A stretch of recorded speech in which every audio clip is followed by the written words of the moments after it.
में चलाते हो आप या फिर हाईवे पे चलाते हो तो कितना क्या माइलेज आपको ये गाड़ी निकाल के दे देती है? बोलूँगा, सीधा बोलता हूँ, ये बाइक अगर आप 30 to 40 स्पीड पर चला रहे हैं कि उनको तो पैसे से मतलब है।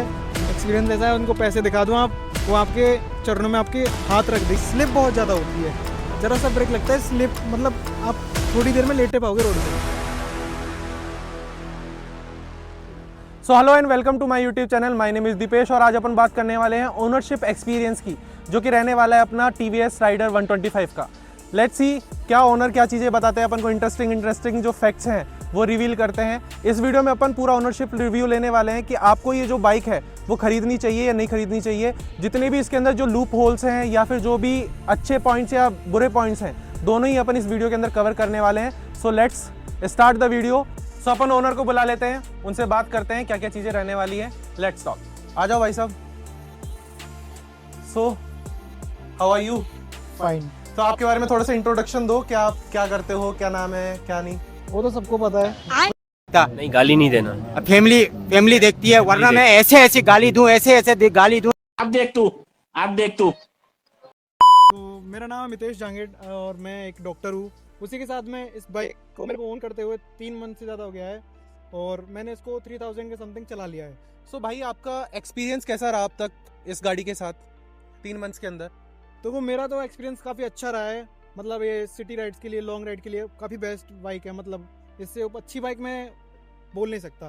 ठीक है, तो मेरे को एक बात बताओ, जैसे आप कभी ट्रैवल करते हो, हाईवेज वगैरह पे आपने चलाई होगी या फिर सिटी में आपने चलाई होगी, तो कभी यहाँ पे आपको ऐसा लगा है कि मैं बहुत ज़्यादा अनकंफर्टेबल हो रहा हूँ या फिर चलाने में कोई दिक्कत आ रही है, या फिर आपको जैसे चलाते वक्त इसके क्लचेस वगैरह जो हैं वो हार्ड लगे हों या गियर शिफ्टिंग में आपको थोड़ी बहुत प्रॉब्लम आई हो, ऐसा कुछ लगा है आपको?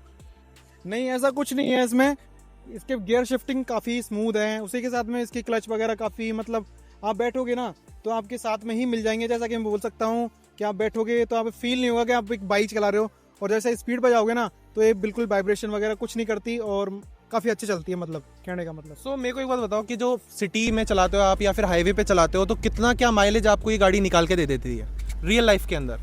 देखो, झूठ नहीं बोलूँगा, सीधा बोलता हूँ, ये बाइक अगर आप 30 to 40 स्पीड पर चलाओगे, मतलब इतना अपन चलाते हैं नॉर्मल, तो ये अराउंड 60 to 65 का एवरेज निकाल देती है। मैं झूठ नहीं बोल रहा, ये सच है।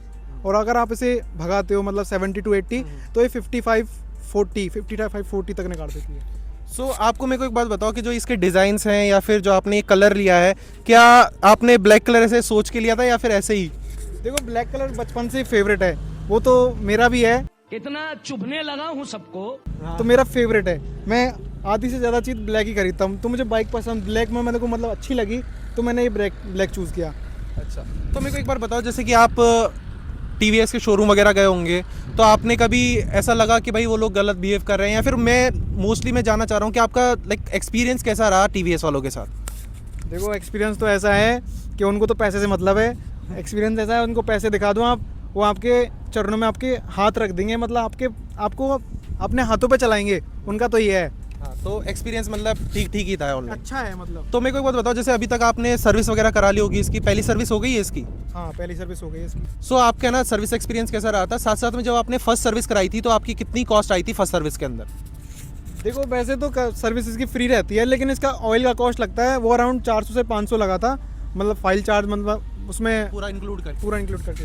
ठीक है, तो मेरे को एक चीज़ और बताओ आप, जैसे कि आप जब कभी राइड वगैरह करते हो, जैसे कि आपने 1 से 2 बंदे इसके अंदर बैठे हुए हैं ना, तो क्या ये जो शॉकर, इसका मोनो शॉक आपको देखने को मिलता है, तो ये जो शॉकर जो है वो बम्प्स वगैरह के अंदर या धचके वगैरह जो पड़ते हैं उसके अंदर ये दब जाता है या फिर कंफर्टेबल रहता है? कैसी मतलब इसकी मैन्योवरेबिलिटी या फिर आपकी जो भी ये हैंडलिंग जो है वो कैसी रहती है? मेरे को एक बार इसके बारे में बताओ, क्योंकि ऑडियंस जानना चाहेगी कि कैसी इसकी राइडिंग क्वालिटी है, या फिर धचके वगैरह इसके अंदर फील होते हैं या नहीं होते हैं?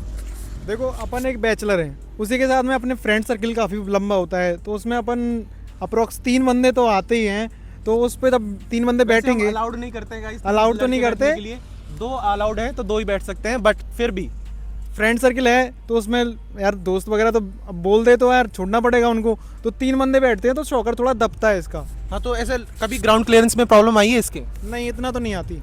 तो ऐसे टच वगैरह कभी नहीं हुई नीचे से? नहीं कभी नहीं। तो हाँ, फिर अगर देखो जो ग्राउंड क्लियरेंस है वो डिसेंट है, अगर आप 2 या 2 से अधिक जो बंदे हैं वो बैठाते हो तो इतनी ज़्यादा ग्राउंड क्लियरेंस से आपको प्रॉब्लम नहीं आने वाली है। नेगेटिव पॉइंट्स वगैरह हैं इसके अंदर? नहीं नहीं लगता भाई। तो मेरे को एक बात बताओ, जैसे कि और भी कई सारी बाइक्स वगैरह होती हैं, टीवीएस राइडर के अलावा भी और कई सारी बाइक है, तो आपने उनकी तरफ क्यों नहीं गए, टीवीएस राइडर ही क्यों आपने बाय करी? देखो टीवीएस में अपाची भी आती है, लेकिन वो मेरे को इतना अच्छी नहीं लगती क्योंकि एक नया लुक नहीं है, वो बहुत पुराना लुक है, वो चलता आ रहा वाइट कलर में, और उसके कलर भी इतने वाइब्रेंट है, मतलब ब्लैक कलर में बहुत ही बकवास लगती है। तो उस वजह से मेरे को ये अच्छी लगी क्योंकि इसका एक कर्वी जो इसका डिज़ाइन है और एक आगे की तरफ जो झुकाव है, मतलब बोल सकता हूँ, हिंदी में बोल सकता हूँ, तो वो अच्छा लगा मेरे को। तो जैसे कि अब अभी आप देखोगे तो स्प्लेंडर भी आती है, सीडी डिलक्स भी आती है, बहुत सारी और भी बाइक्स आती हैं, तो आपने उनको बाय क्यों नहीं करा, सिर्फ इसको ही बाय किया, ऐसा क्यों? देखो अगर हम व्हाई नॉट स्प्लेंडर? देखो 1 लाख रुपए के अंदर स्प्लेंडर भी आई जाती है। देखो अगर हमें पापा के लिए बाय करनी होती तो हम क्यों ना उनकी तरह भी जाते, लेकिन हम खुद के लिए ले रहे हैं तो हमें एक स्पोर्टी बाइक ही चाहिए यार, क्योंकि एटलीस्ट दिखने में तो स्पोर्टी हो ही एटलीस्ट। हाँ क्योंकि यार कॉलेज जाते हैं तो लगना चाहिए, कॉलेज जा रहे हैं तो क्यों जा रहे हैं, कुछ काम से जा रहे हैं ना, पढ़ने के लिए जा रहे हैं, कुछ अच्छा भी लगे यार। क्यों नहीं हो रही पढ़ाई? एग्जाम बगल में आ गया है, लाइफ में कुछ करना है, अगर ऐसा है तो क्यों नहीं हो रही पढ़ाई? सो अभी तक अपन ने बहुत सारी चीज़ों के बारे में बात कर लिया है, तो नेक्स्ट अपन बात कर लेते हैं इसके पॉजिटिव और नेगेटिव पॉइंट्स के बारे में, जो कि अपन को ओनर बताने वाले हैं कि क्या इसके अंदर नेगेटिव है और क्या इसके अंदर पॉजिटिव है। देखो नेगेटिव पॉइंट तो उसमें यही है कि इसको जब भी आप कीचड़ वगैरह से, अब जैसे कीचड़ है कहीं पे या फिर पानी पड़ा है, तो वहाँ से अगर निकालते हैं तो आराम से निकालनी पड़ती है क्योंकि ये स्लिप बहुत ज़्यादा होती है, ज़रा सा ब्रेक लगता है, स्लिप मतलब आप थोड़ी देर में लेटे पाओगे रोड पे। ठीक है, तो मेरे को एक बात बताओ, जो इसका ब्रेकिंग सिस्टम है वो कैसा है, लाइक इनफ है जितना आपको चाहिए या फिर थोड़ा सा इंप्रूव किया जा सकता था बाय द टीवीएस? देखो ब्रेकिंग सिस्टम तो काफ़ी अच्छा है, मतलब ये डबल डिस्क में भी आती है, पर मेरे को सिंगल डिस्क में मिली थी, तो उस टाइम पे खरीदने का मूड था उस दिन, मैं कहा अगले दिन मूड चेंज हो जाए, तो इस वजह से मेरे को डबल डिस्क में नहीं मिली। तो ब्रेकिंग अच्छी है मतलब? हाँ काफ़ी अच्छी ब्रेकिंग है। ठीक है, तो नेक्स्ट मैं बात कर लेता हूँ इसके। देखो अभी अपन ने बहुत सारे पॉजिटिव पॉइंट्स के बारे में बात कर ली, नेगेटिव इतना मेरे को कुछ लगा नहीं है इसके अंदर अभी तक, है ना। टायर साइज़ वगैरह अच्छी है, इतना ज़्यादा ख़राब परफॉर्म नहीं करती है, अच्छा परफॉर्म कर रही है अभी तक। बट जो इसने अभी बताया कि भाई जो स्लीपिंग वाली प्रॉब्लम है वो it may be the because of the tyres, है ना, टायर की वजह से भी हो सकती है, बट अगर टायर चेंज कराने के बाद भी परसिस्ट रहती है तो हाँ एक नेगेटिव पॉइंट इसके अंदर हो सकता है। नेक्स्ट जो मेरे को खुद पर्सनली लगता है इसका नेगेटिव साइड, वो होता है इसका मोनोशॉक लगता है मेरे को। जो मोनोशॉक सस्पेंशन है वो मेरे को लगता नहीं है कि वो इनफ है, किसी और जैसे अपन 2 या 3 लोगों को बैठा लेते हैं तो इतना इनफ नहीं लगता है, वैसे बैठाना तो नहीं चाहिए बट फिर भी कभी इमरजेंसी में अपन बैठा लेते हैं, तो मेरे को नहीं लगता कि वो इतना इनफ है। मेरे को मेरी साइड से यही वाला एक नेगेटिव लगा है। सो अगर आपको भी अगर कोई गाड़ी रिव्यू करवानी है या फिर आप कुछ अपने व्यूज़ शेयर करना चाहते हो तो आप मेरे को कांटेक्ट कर सकते हो, अपनी जो इन्फॉर्मेशन है आप कमेंट सेक्शन में दे सकते हो, मेरी जो टीम है वो आपसे कांटेक्ट कर लेगी। इसलिए आज के लिए इतना ही रखते हैं अपन, नेक्स्ट वीडियो में अपन मिलते हैं, तब के लिए राधे राधे।